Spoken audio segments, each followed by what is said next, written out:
All right, let's talk about the Battle of Jarama in the Spanish Civil War. This was an absolutely brutal turning point. Today, we're going to zoom in on those first 5 days, the Nationalists' big push to the river. It was an advance that, almost fell apart before it even got started. So let's get right into it and break it down. Now, all the intel for this analysis, for this deep dive, comes from the Civil War Battles Project.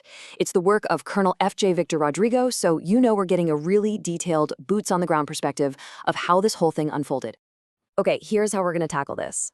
We'll kick things off with the original plan, and, well, a pretty major setback.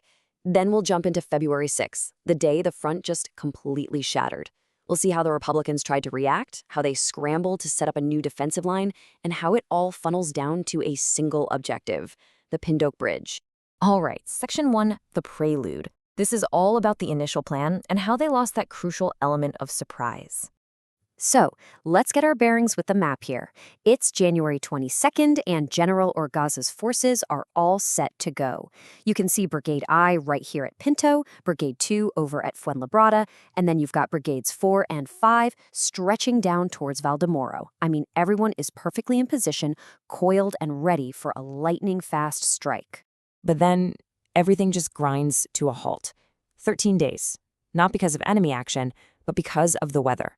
A huge storm just turns the entire area into a sea of mud, forcing a delay of nearly 2 weeks. And this is the part that's absolutely critical. That delay completely wiped out the element of surprise. The Republican commanders, Pozas and Miaja, now had all this extra time to dig in and reinforce their lines. So before a single shot was fired, the Nationalists had already lost one of their biggest advantages. Okay, Section 2, February 6th, breaking the front. The weather finally clears and the attack is a go. Let's see what happened on that first day.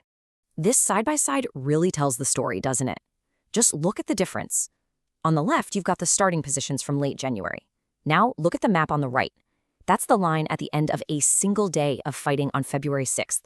It's a massive push forward, a clean, decisive break right through the Republican defenses.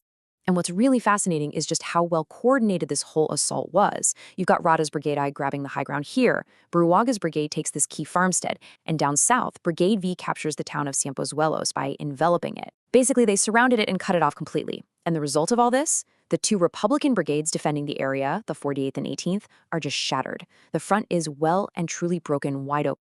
Section 3. The initial Republican reaction. So your front line has just collapsed. What do? Well, the Republican command starts moving reserves right away. But take a look at the map and see where they're moving. The focus is on Vallecas and around Coberteras. They're still worried about a direct assault on the southeastern suburbs of Madrid. They haven't yet grasped that the real threat is coming up through the Jarama Valley. And this quote right here, it just nails the problem. It was a massive intelligence failure, erroneous estimation of the enemy's intention. You see, General Pozas' staff was convinced the attack was coming from the southwest, aimed straight for Madrid. The push up the Jarama Valley just wasn't on their radar, and all their initial moves were based on that flawed assumption. Section 4, Consolidation and a New Defense. Okay, so with the real threat becoming painfully clear, the Republican command had to pivot, and they had to do it fast. This led to a complete restructuring of their defenses in the sector.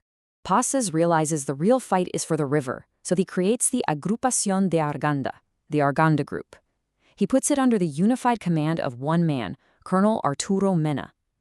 This move is a huge deal. It shows they now understand they need a new, cohesive defensive structure, and they need it now to hold the Jarama line. And Colonel Mena's orders, they were crystal clear. You are to maintain the positions at all costs. And, really important for what's about to happen, you must defend the bridges of the Jarama obstinately. The entire Republican strategy now pivots and hinges on holding this one river. And that brings us to our fifth and final section, the push to the river and the Pindoque Bridge. The wide-open battlefield is about to narrow down to a single critical point on the map. What's really interesting here is how both sides came to the exact same conclusion almost at the same time. On February 10th, the Nationalist General Varela does his own personal recon of the area.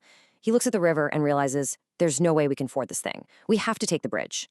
Well, just the day before, the Republican General Pozas had already given the order to defend that very same bridge at all costs. Both sides knew this was the key. Okay, let's zoom in on this tactical map. This shows us the defensive layout right at the Pindoque Bridge on the night of February 9th. It's all set up by a detachment from the 12th International Brigade. This piece of ground right here, this is where the next decisive phase of the battle is going to be fought. So the defense itself, manned by guys from the Andre Marty Battalion, it looks pretty solid on paper, right? They're on the friendly side of the river, their position is anchored on this little building, they've got 4 machine guns dug in, trenches. But, and this is the critical, fatal mistake, they didn't do any reconnaissance or set up any outpost on the other side of the river, the side where the enemy was coming from. They had essentially blinded themselves to the attack that was about to come. And this just sets the stage perfectly for the next bloody chapter of this battle, with both sides now understanding that the Jarama River itself is a massive, impassable barrier. Does the entire battle now boil down to a desperate, brutal fight for just a handful of bridges? If you want to go even deeper into this campaign and others, be sure to check out our source for this entire briefing, The Civil War Battles Project by Colonel F.J. Victor Rodrigo. Thanks for tuning in.